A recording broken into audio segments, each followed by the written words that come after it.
Премиерот Христијан Мицкоски даде зелено светло за предлогот на Вреди Азир Алиу да раководи со здравството.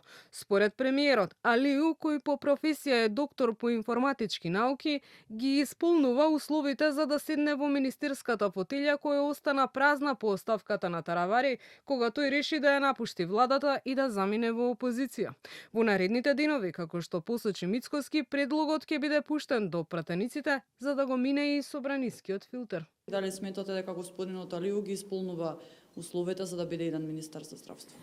Да, јас го добив и официјално тој предлог, денојаве ќе го доставам до пратениците во парламентот.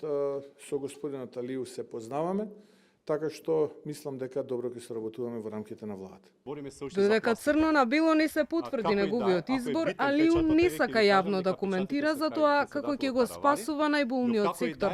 Во телефонски разговор за Канал 5 вели дека сега е со статус кандидат, а доколку стане министер ќе ги презентира своите планови и програми.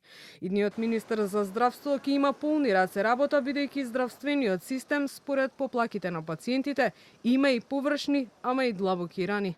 Освен тоа што во дел од клиниките низ земјава со години нема подобрување на условите како што е случајот со болницата во Кочани, меѓу другото, пациенти со канцер со месеци чекаат термин за снимање, а кога ќе успеат да направат магнет, некои дури и по половина година чекаат резултатот да им биде прочитан.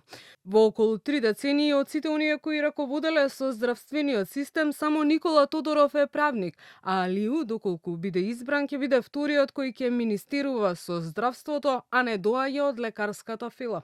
Инаку претходно како кадар на Алијанса за албанците во владата на СДСМ и ДУИ, Алиу беше министер за информатичко општество.